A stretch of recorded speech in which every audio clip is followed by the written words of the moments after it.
Welcome back, little helpers. Today I am so excited. And I know I say that before we have some guests on, but I'm actually so excited because we have a West Virginia celebrity who I met back in high school. She is so awesome. Her bio is like, you have to check it out. She's such a superstar. Um, it is Emily Calandrelli, otherwise known as the Space Gal. She is coming to join us to talk about challenges for girls in STEM fields. She is an MIT engineer turned Emmy-nominated science TV host, most known from Emily's Wonder Lab and Bill Nye Saves the World. Emily, welcome. Hi, thank you for having me. Of course. So we were just discussing before this episode, the last time we saw each other was on an Engineers Without Borders trip in Mexico. I'm not an engineer. I snuck on because my best friend's dad was your professor. Yep. Yeah. And I have two main memories of you there.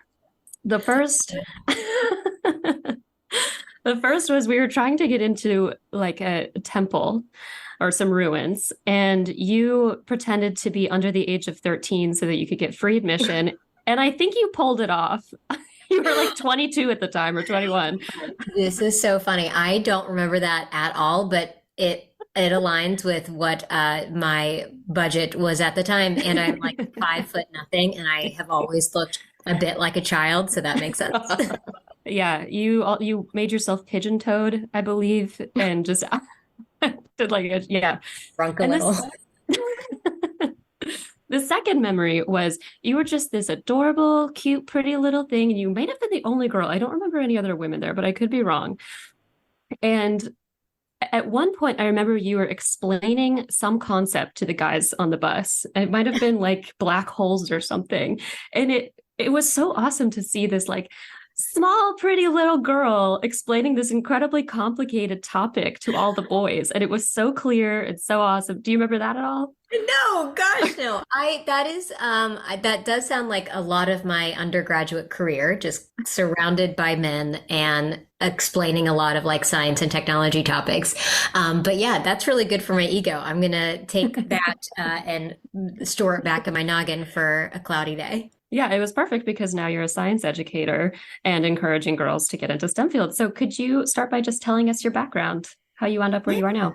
Yeah, so I have 4 degrees in science and engineering. I went to MIT for aeronautics and astronautics engineering, and I got a master's in science and technology policy. And today, I did a bit of a 180. I do science television. I have a Netflix show called Emily's Wonder Lab. I work with Bill Nye on his Netflix show, Bill Nye Saves the World. I have a series of children's books, and I make science and space educational videos on TikTok and Instagram and Facebook and now YouTube. Incredible. What are you most, science is such a big topic, right? Engineering. What, if you could geek out over one thing for the rest of your life, is there a thing that you love? Yeah, I mean, space exploration and sort of the commercialization of that, the privatization of that, I find that to be really fascinating because we've reached a point in history where the technology to explore space has gotten cheap enough that now you can be a private company and a startup and develop a technology to explore space in the way that you would like to. Because before that, I would say 20 years ago or so even, the only people who could afford to do it were these large government agencies, the NASAs and the Russias and the Chinas of the world. And now we just have like thousands of companies all over the world exploring space in new and different ways that we've ever seen before. What new and different ways do you think that adds to it? I Oh mean, my gosh, apparently yeah. you could get on I don't know if they're actually doing this, but you could get on a plane and go a little bit out in the atmosphere. That's all I know. You can buy a ticket into space yourself. Like as a normal, regular civilian, you can buy a ticket into space. Well, I say normal. You have to be rich. It's like $1 million. But that in itself is very cool. But also the other companies that are really making waves right now are these satellite companies that are looking back down at the Earth, because so much of the stuff that we send into space is really for the Earth. And now with satellites becoming cheaper, you can send more satellites into space and get more pictures of the Earth. And so 10 years ago, we could only get a new picture of the globe every 3 to 5 years. But now with these companies, we can get an entirely new Earth selfie every single day and multiple times a day. So that helps when you have natural disasters, when you have Cool. wildfires, when you have Mhm. all of these things where it's better to have a satellite's eye view of the situation. These satellite companies are allowing us to do that. And then we can also do data analysis on top of it and see the trends of like how are crops growing year after year and what is the soil salinization looking like and what can we do to get ahead of it and make sure that our crops are like well prepared for the season ahead. And so everything with climate change, this type of data and analysis is helping people all around the world become more prepared for just how to be more sustainable in this new era. So cool. Are you hopeful for sustainability given these advancements? Yeah, I am. I think it's always good to have more data. I think you get into trouble when you see data you don't like and you decide that you just want to stop looking at it altogether. And that is certainly a threat. There have always been people who disagree with how much money we invest in climate change research and how much money NASA invests in Earth observation research. And so protecting that I think is really key to all of this, making sure we have the data itself, because you can't assess a problem if you don't have the data. It looks like the problem doesn't exist. And so being able to have that data, I think, for me makes me hopeful because there are a lot of smart people currently looking at it and can use it for good. So that it does make me hopeful. Yeah. Have you started your savings account for your ticket to space? Oh gosh, girl, I have been working so hard to get a free ticket to space because they do these things. Every once in a while, they'll have a competition for somebody to get on a rocket to space. I have gotten pretty far in some of those competitions and I haven't quite made it yet. And so I am just always keeping my eye out for the most creative way to get to space. And I am telling you, one day it will happen. Either I save enough money to be able to buy my own ticket, or I get lucky enough to get one of these free like contest related tickets to space. That does seem like it Crossing has to be fingers. the culmination of your career. Yeah, I think so. I think so. How did you get from your education to where you are now in science communication? That's so cool and such. I mean, this is obviously something that we love, but a lot of people in science are just kind of baffled by the idea of talking publicly about what they know. What's your career journey?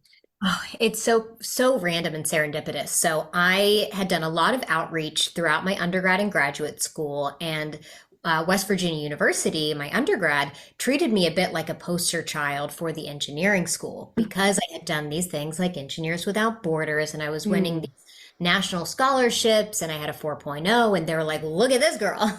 She goes to our college. Look at her.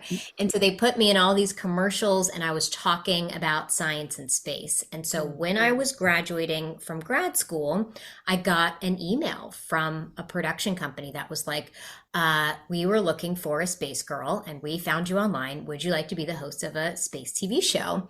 And I had absolutely no experience in television. I only had experience with outreach in classrooms. And I thought it sounded like a fun adventure. And I was like, well, if this goes to the wayside, if I'm bad at this, I have 4 degrees in science and engineering to fall back on. Like, I think it's a calculated risk. I'll be fine. And so I did it. And I loved it. And that show has been renewed every year since. I was just reviewing and fact checking episodes for this season. It's now won Emmys and it's been very popular. And so that show, Xploration Outer Space, was my first show. I'm told I'm the first woman to host their own nationwide science show in the United States with that show. Holy. And I know, which seems like so weird because I was like, it's too late for this first. How am I the first woman to have done this? But that show kicked off my career. And from there, I kind of built on my other things, my books and public speaking and social media and stuff. Do you think you're in this field to stay then? Science communication? Yeah. It's been a decade. And so it was weird people often ask me if I would go back and do a quote unquote normal engineering job, but I have never had a full time Mhm. 9 to 5 job, and I think that I would hate it because I love just bouncing around to all of my different things and being very entrepreneurial in my career. So for me, no, this is where I'm at to stay. What's your So, favorite part of the job and what's your least favorite part of the job? Oh, wow. Favorite part of the job, when I get to do book signings, Hmm. that's one of the only times I actually get to meet the kids that hmm, consume my stuff, like my TV shows or my books, and being able to actually have those interactions with the parents and the guardians Hmm. and the kids, like that's the magic, because that's where I get like, oh, this is meaningful. This is affecting people in a tangible way. And it gives me energy to go back and continue doing the other stuff. So the book signings are my favorite thing. And then, gosh, least favorite thing. Um, wow. I would say every once in a while, like interacting with people online, um, can be a negative experience. Usually it's positive. Usually it's great. But I am also very outspoken about things like reproductive rights and Hmm. LGBTQ issues. And people love to tell me what to do with my platform. And I think those interactions are not the most pleasant to have. So yeah, they're not. diplomatically said. So, when you did your interest in science, how did it begin? How was it? How did it flourish? Yeah, I'm a bit of a anomaly because a lot of my friends in my field are like, my parents brought me to space camp. They brought me to a rocket launch. We took apart radios as a kid. And like, I didn't know any scientists or engineers. I'm the first person in my family to pursue a degree in STEM. My mom was a secretary.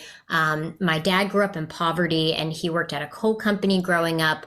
And so for me, like, because my dad grew up in poverty and he worked his way up to bring my family where I grew up to middle class, which was like quite the jump. I had that legacy in the back of my mind when I was in high school, thinking about what I wanted to do for college. And so I Googled all of the majors that you could major in college and I looked at their starting salaries. And I found that engineers made, on average, the most money after a 4 year degree. And so I was like, okay, I am going to hate this. It's going to suck. And the next 4 years of my life are like, I had this martyrdom type of idea. I was like, this is going to be awful, but I'm going to get a good job and make my family proud. And I fell into this field for that reason. And then I started doing things that I loved. Like I discovered the Engineers Without Borders, where we got to travel and help communities using engineering. I flew on the Vomit Comet, this plane that flies like an up and down roller coaster. It's like an 8,000-foot roller coaster in the sky because it's a laboratory that allows you to do science experiments weightless and float like an astronaut. I did all of this research and internships at NASA. And anyways, I found a joy that I could not begin to describe, this discovery and awe and adventure and all of these things that I just became obsessed with. And I think for me, my story is one of reluctantly joining this field, thinking I was going to hate it, and then slowly and slowly and slowly over time becoming absolutely obsessed with it and making sure that other people knew about this too. Because I was like, yeah, they make good money and it's really fun. Like, did you guys know this is so crazy? And so that's kind of how my story to outreach and to this passion of sharing everything I'm learning began, because I didn't know that this existed. I didn't know that it was going to be fun. And I just wanted to make sure that other kids like me growing up, knew all of that too. So, you did not get into engineering until college. Right. Yeah, yeah, Okay. yeah. So Yeah. I did robotics like my last year of high school because I did like math. I was never a science person, but I liked math. But I was like the PR girl on the robotics team. I didn't do any of the robotics. I was just like, this looks cool. A lot of my friends are in it. And I'll do the cool PR stuff where I tell people about it, but I never actually did the engineering. So my first experience with engineering wasn't until I actually got to college. How, so, I mean, it just, it, it takes so much confidence to say to yourself, I'm going to go into a male dominated field that is extremely hard. And that's just what I'm going to do, even though I don't necessarily like science that much. I'm Yes. just, yeah. Well, I didn't know it was a male dominated field Okay. Would because that have changed things? well, probably because if you remember, our high school was because we went to school in a college town. A Mhm. lot of the kids at our school had parents like your friend who were professors at the university, and so we had a lot of women in our school who had like moms and dads with PhDs in engineering, and it felt really even at MHS, the high school that we went to, where there was an equal number of girls and boys who liked science and engineering. So when I got to WVU and I looked around and I was one of only two girls in a 50-person class, I was like, where did they go? Where did all the women go? And so the first couple years were very weird. It was definitely an adjustment to not really see anybody else like you in the room. What was that adjustment like? I mean, what is it, what for girls going into STEM, what are the challenges or what that must have been strange. It is strange. It certainly is strange, and especially in engineering where you have a ton of project-based assignments and you have to join other groups. You become really good at making friends with boys, and I think in a lot of my group projects, I think a lot of women in engineering felt this. You often do the majority of the work, Hmm. and you just get used to taking that on. It was good training, I think, for like my future career in this field. But you get used to it really quick. It's sort of a survival Hmm. mechanism, I guess. I don't know, but I sort of just told myself that, oh, I'm really good at making friends with guys and I feel more comfortable with guys maybe. And you tell yourself these things of like, well, maybe I'm just a guy's girl and all of these like weird things you tell yourself to make yourself survive in a male dominated field and with like a lack of female friendships. But it wasn't until I got to grad school where the classes were a little bit more even Hmm. that I made a lot more like female friendships in this field. Hmm. Do you ever experience any doubt or pessimism about your future success, given that you were a girl, or were you really encouraged? Yeah, I would say maybe when I was younger. Now I've gotten to the point where I recognize the value of being different in my field, but also in engineering. Even though I don't do technical work per se right now, there's a lot of studies that show that when you have a problem, whether it be a technological problem or a creative problem, when you have people with different backgrounds and a diversity of thought, that leads to more innovation and a better Mhm. bottom line and all of these things. And so when I find myself to be either the youngest person in the room or the only woman in the room or the only person from rural America in the room, like you have these unique perspectives to bring to the conversation. And I have now, it took me a while to recognize the value in that and to be okay with being like, oh, they don't see it from my perspective. That doesn't mean I'm wrong. It just means that they don't have the same experiences that I do, which makes my voice even more valuable in this situation. Hmm. And not to say that there aren't situations where I find myself wanting to observe longer than wanting to speak up, but in most situations now, I think I've had enough experiences that have proven this idea that diversity of thought is valuable and being unique in the room is especially valuable. So now I don't have that much negative thought in my mind. Such a good perspective, especially, you know, to have a diversity of thought. I mean, that just applies to so many academic and scholarly work.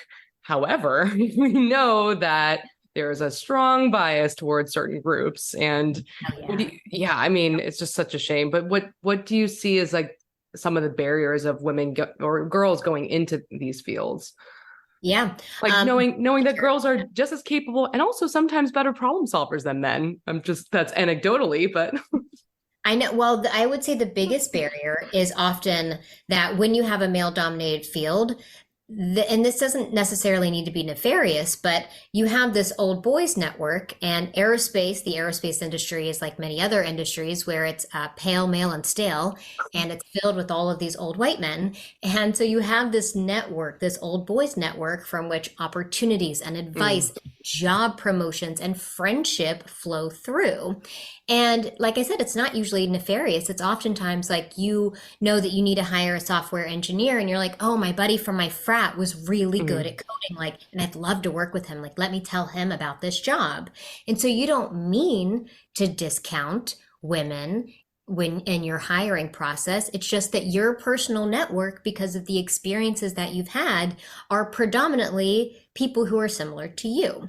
And so I would say the biggest advice that I have for women going to in any male dominated field, and this goes for any minority who feels marginalized in a field where they don't see a lot of people like themselves in, it's creating a network that can be a competing network to this old boys network with women or gender minorities or people of color who can have your back in these scenarios where you can have that similar benefit of job opportunities and advice and just friends to vent to who understand the challenges that only you go through, only people like you may go through.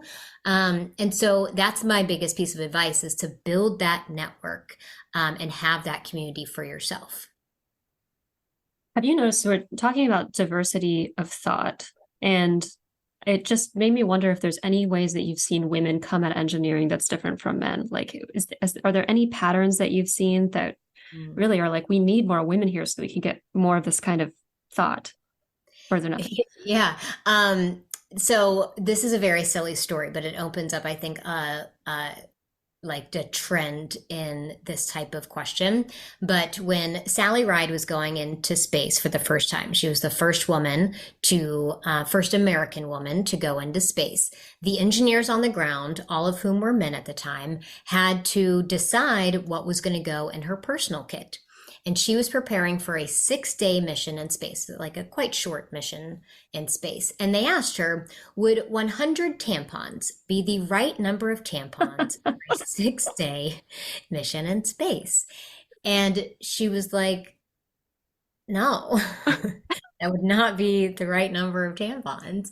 And that is like a very true story that is very silly, but it points out an inefficiency that can occur when you don't have diversity of thought on your team. And some other ideas that come to mind are like when you go into an area where they have men's and women's restrooms. Oftentimes the line to the women's restroom is like enormously longer than the line to the men's. And the reason why this is because when civil engineers and architects, both male dominated fields, are going to decide how much space to allocate to both men's and women's restrooms, they often allocate the same amount of space. And on paper, that seems fair. But when you take a closer look, you're like, okay, well, in men's restrooms, they have both stalls and urinals. So more people can relieve themselves in the same amount of space. Women need about twice as much time in the restroom than men. Women make up the majority of the elderly and the disabled, and children are more likely to accompany women to the restroom than men.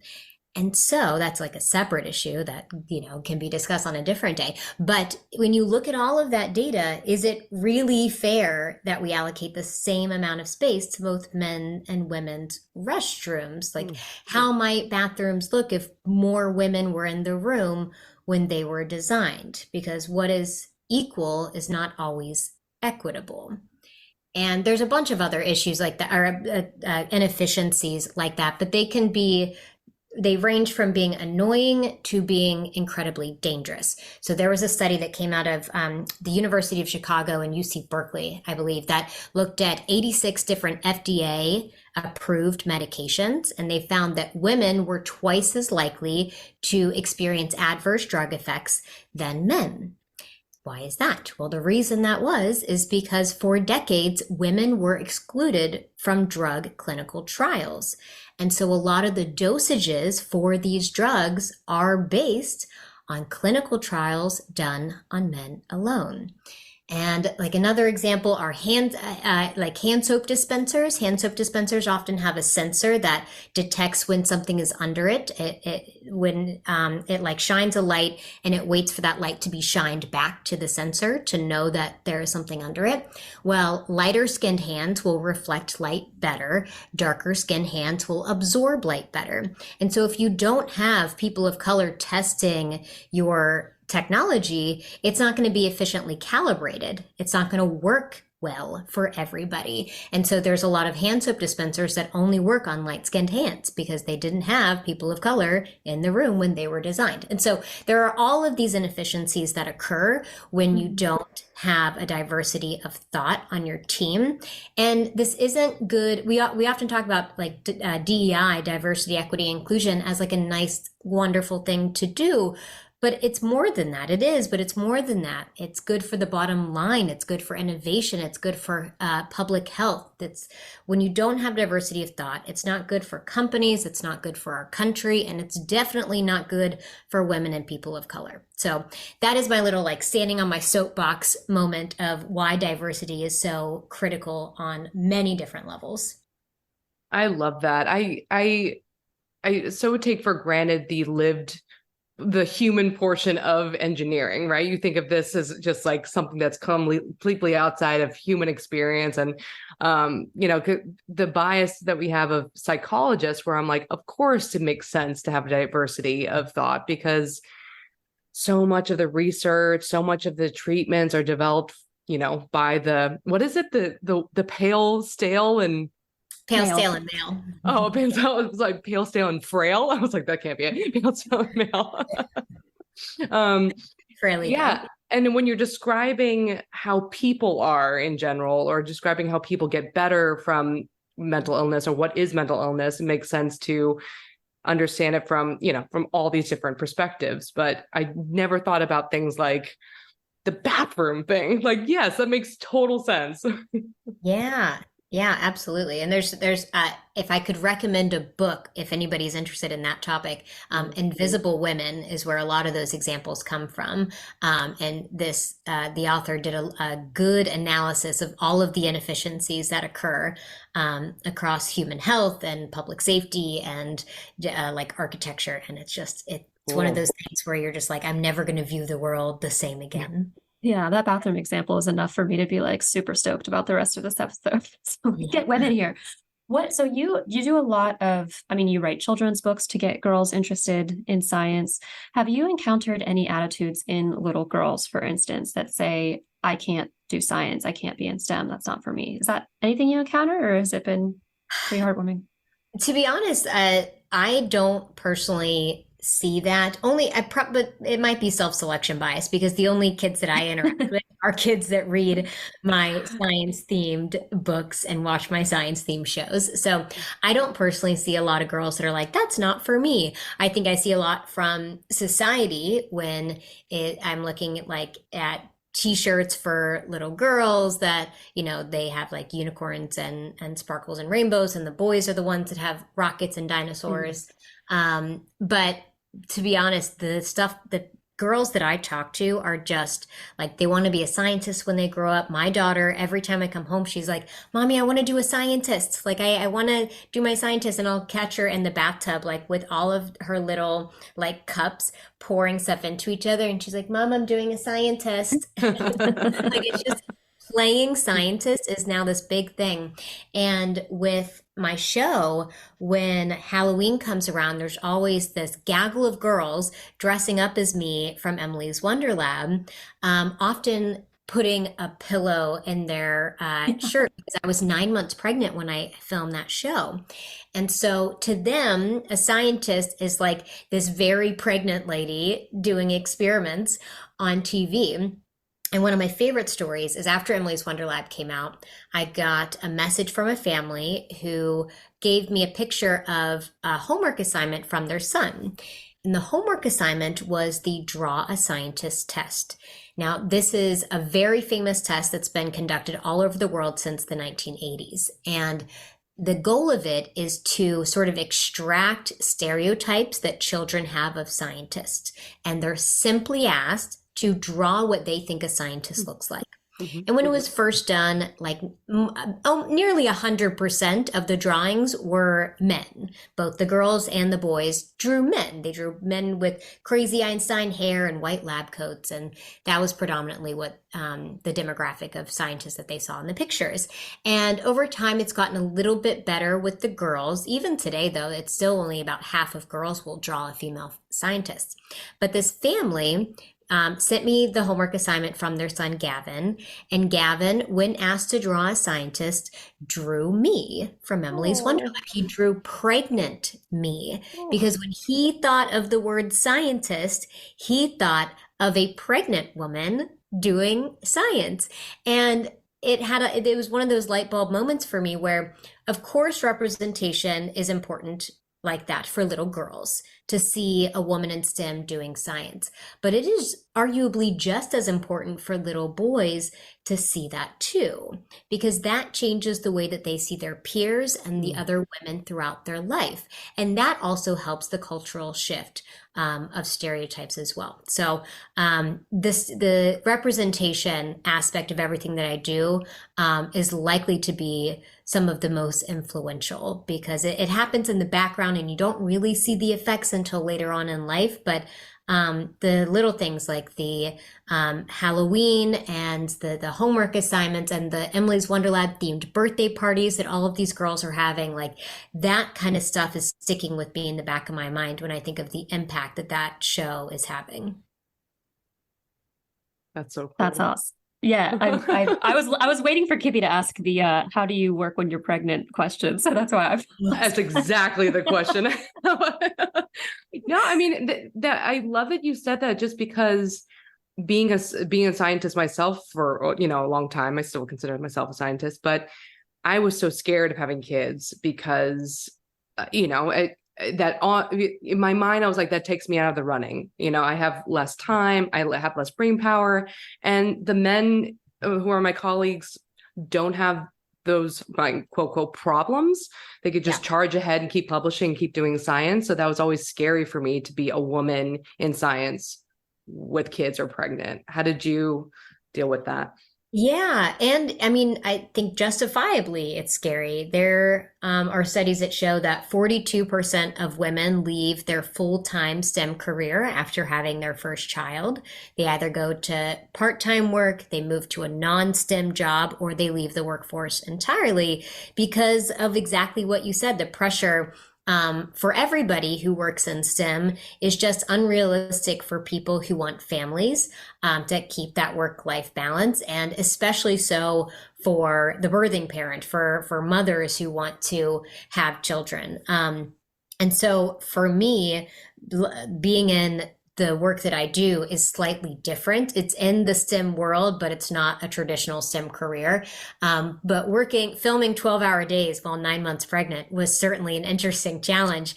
I tried to get like flat as often as I could. I lived on candy and water, and every single day, we filmed the show over the course of a week, and we filmed 2 episodes a day. And at the end of each day at like midnight, I'd come back to my hotel room and get ready to pass out. And my husband was there because we were filming in a different location than where we lived. And he wanted to be there in case he needed to like physically get me to the hospital to have this baby. And we drew this very silly like baby cartoon on a piece of paper and sectioned it off into 6 different days, each day for filming. And after a day of filming, we would shade in this baby and be like, okay, like, 1 day done, 2 days done, 3 days done. And I have never been more grateful to get to the end of a 6-day schedule than after that show, because I was like, it is a very likely possibility that I go into early labor because we are filming in the hot, hot LA sun. Oh, I am God. super duper pregnant and we are working very long hours. And I'm like, what happens if I get halfway done filming a Netflix show and I have to go have a baby? Like, what happens to the show? I don't think anybody really had an answer to that. So I was like, let's just get this done. Let's just get this done. Let's just get this done. Power to you. Yeah, that's bananas. I I struggle with my Zoom patience where I just have to sit and kind of lean back like Jabba the Hutt and just be like, okay, Kibby, focus on breathing, pay Yeah. attention. I know. And to be quite fair, I had what I now see as a very easy first pregnancy, because my second pregnancy was not, and I just do not know how I would have done, like if I could have done it with my second pregnancy. And so a lot of people who have been pregnant ask me like, how did you do that? I could have never done it. The answer was that I got very lucky with an easy pregnancy. And that was the way that I was able to do it the first time around. The second time around, like, I did not work. I made this silly TikTok video when I was first, when I first realized I was pregnant with my second child. That was like, oh, you think I'm gonna step back from work? Well, remember what I did on Emily's Wonder Lab? Ha ha ha. And then like as I progressed throughout my pregnancy, I was like, oh yeah, I'm stepping back from work. This is awful. I cannot work the same way that I did in my first pregnancy. And I like regretted making that video because I was like, why did I do that? That was a terrible idea. But yes, it really depends on the pregnancy, I think. how's it been with just motherhood, balancing motherhood with all this work? Oh, I mean, it is like the best and worst of all worlds, because when you get to see when I see the kids at the end of the day, it's like the best part of my day. But then it takes up like an extra 3 or 4 hours in the day. And that is 3 or 4 hours where I can't like work, and I can't clean, and I can't like get my life together. And so I realized that all the time before kids that I spent like doing laundry and like planning out my day and reading books to have a mental break is now parenting.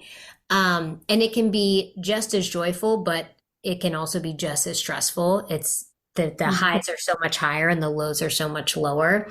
And so I have to get better at like carving out more mental breaks and managing my home and my the cleaning of the home and the management of the home just as thoughtfully as I manage my business.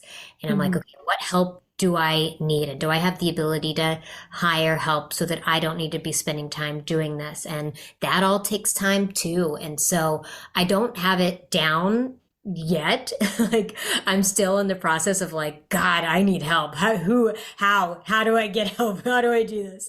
Because I don't live in West Virginia anymore. I don't have my parents here. We don't have my husband's parents here to help. It's just the two of us.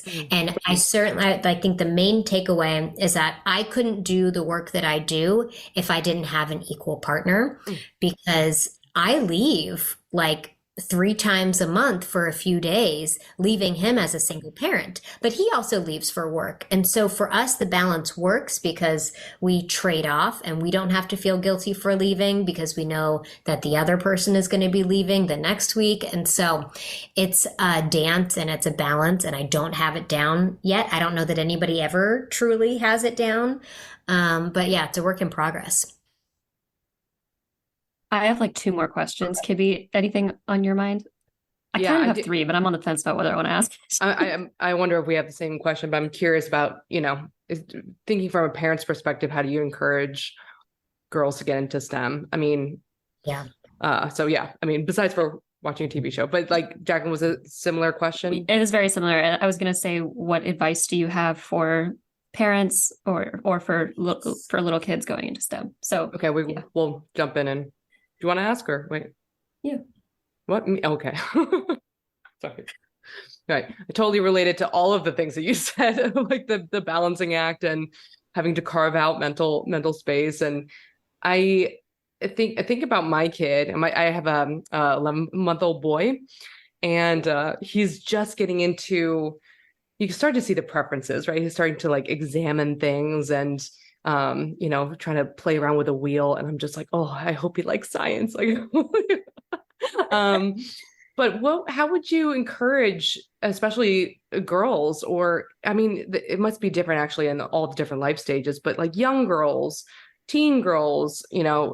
women in college and grad school, like how would you, thinking like a parent or a loved Yeah. one, how would you encourage that career? Yeah.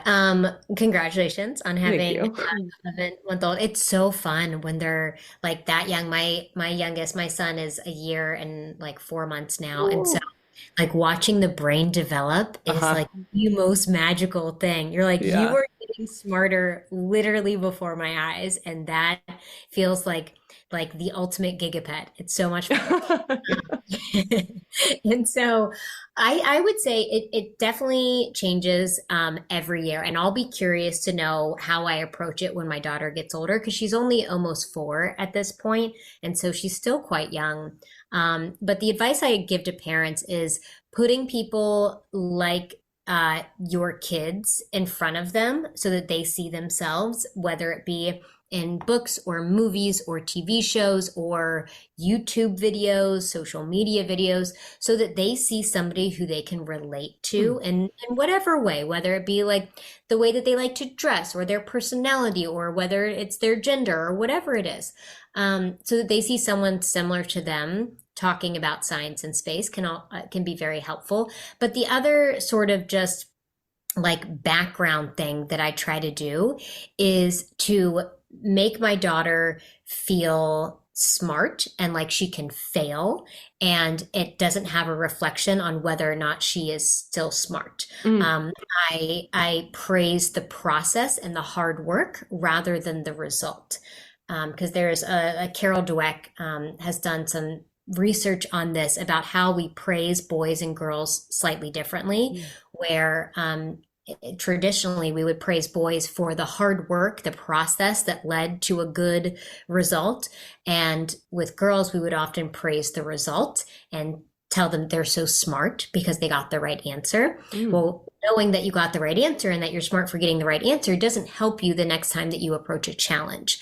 In fact, it actually hurts you, because when you see a challenge, if you don't think that you will get the right answer, then you might not even try to solve it. Because if you get it wrong, like, what does that mean about you? Are you no Mm. longer smart?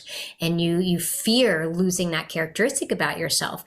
And so praising the process and praising hard work and making sure that it's okay that they know that they can fail, and that it's great that they got to the point where they failed, that they tried something hard enough that they failed. How wonderful is that?